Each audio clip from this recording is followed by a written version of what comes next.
मस्साजोग ग्रामपंचायतची पोटनिवडणूक लागलेली आहे। त्या पोटनिवडणुकीमध्ये दुरंगी लढत होत असल्याचं आपल्याला पाहण्यास मिळत आहे।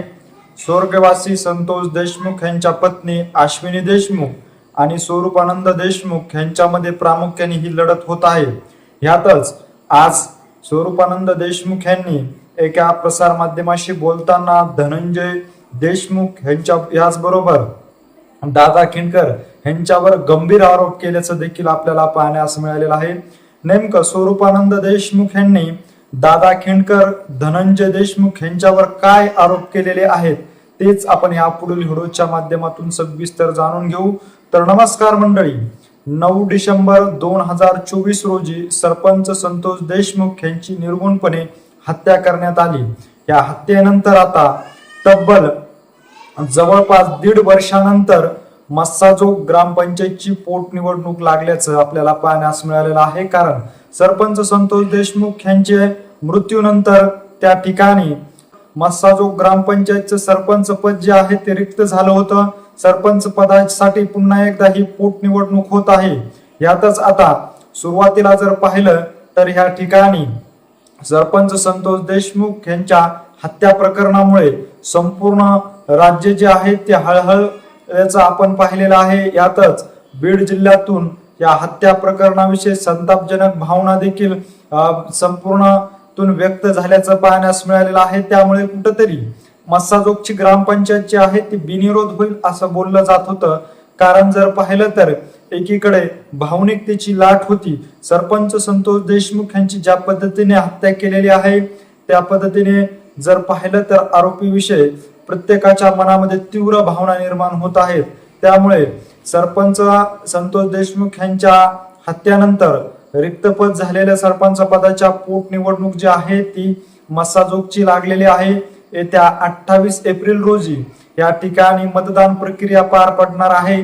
तर 29 एप्रिल रोजी मतमोजणी पार पडणार आहे। त्या दिवशी मस्साजोगचा सरपंच कोण हे सर्वसामान्य नागरिकापुढे येणार आहे। परंतु ह्या अगोदर जर पाहिलं तर कुठंतरी मस्साजोगची ग्रामपंचायत जी आहे ती बिनविरोध होणं अत्यंत गरजेचं असल्याचं त्या ठिकाणच्या अनेक नागरिकातून बोललं जात होतं। याचबरोबर काही राजकीय नेत्याकडून देखील मस्साजोगची ग्रामपंचायत जी आहे ती बिनविरोध पार पडेल असं देखील सांगितलं जात होतं। परंतु गतवेळेस सरपंच संतोष देशमुख ज्यावेळेस हयात होते त्यावेळेस स्वरूपानंद देशमुख आणि संतोष देशमुख यांच्यामध्ये खऱ्या अर्थाने सरपंच पदासाठी निवडणूक झाल्याचं देखील आपण त्यावेळेस पाहिलेलं आहे। या निवडणुकीमध्ये स्वरूपानंद देशमुख यांचा 9 मताने पराभव झाला होता।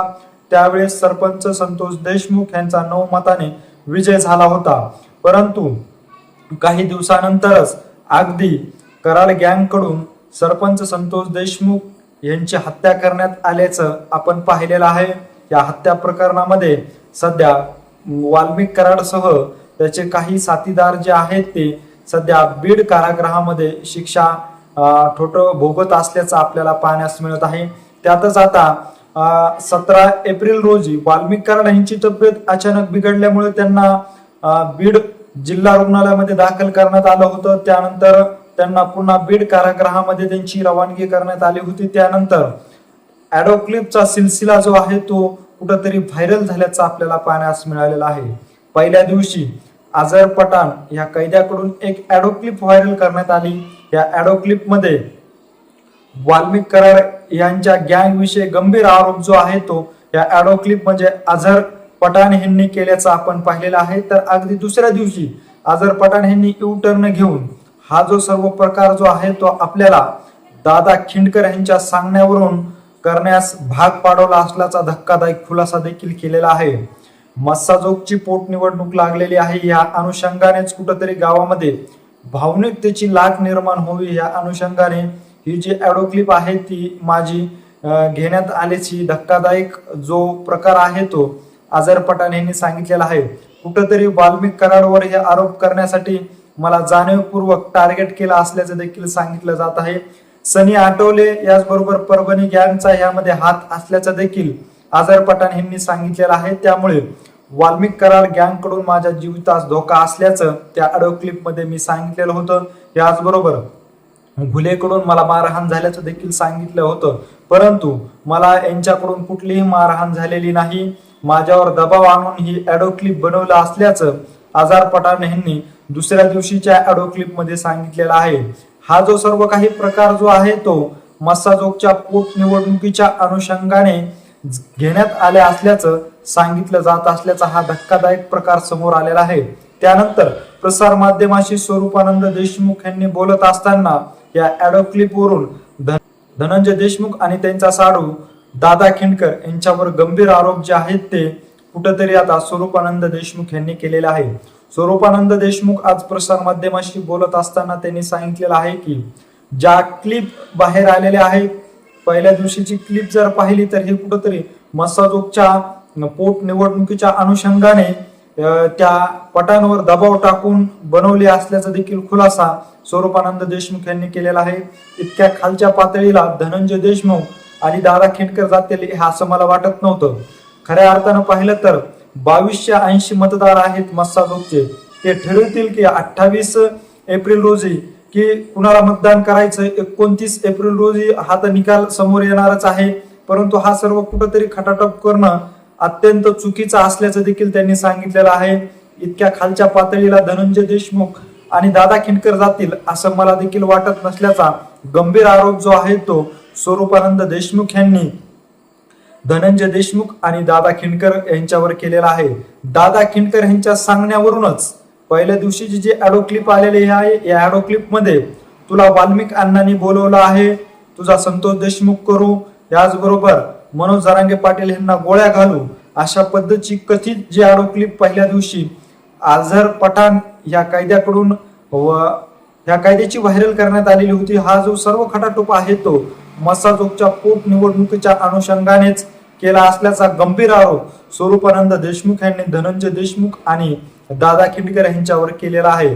दुसऱ्या दिवशी आझार पठाण यांनी हा खुलासा देखील केलेला आहे.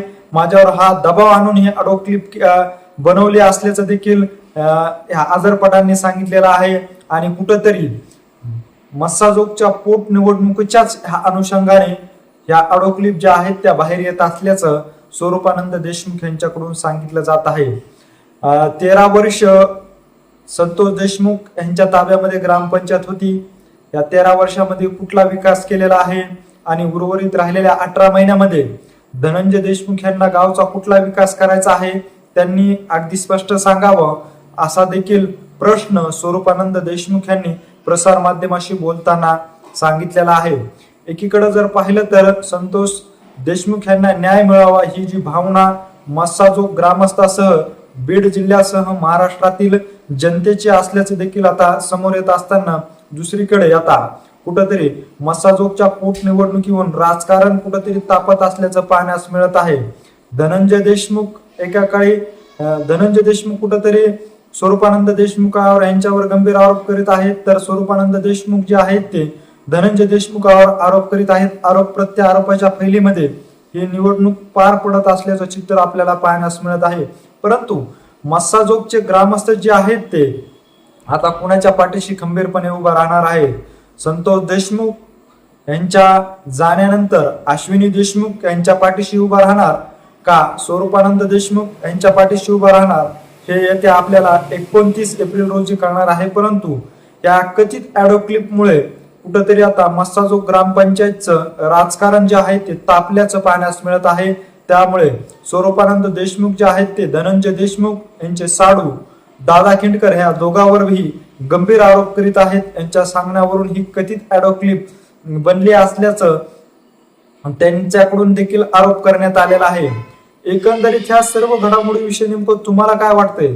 खरंच मस्साजोगच्या पोट निवडणुकीच्या अनुषंगाने ह्या सर्व ऑडिओ क्लिपचा खटाटोप केलेला आहे का?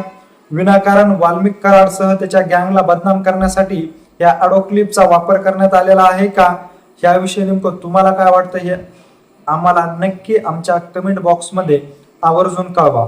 अशीच माहिती जर तुम्हाला वेळोवेळी जाणून घ्यायची असेल आणि तुम्ही अजूनही आमच्या चॅनलला जर सबस्क्राईब केलं नसेल तर नक्की सबस्क्राईब करा. धन्यवाद.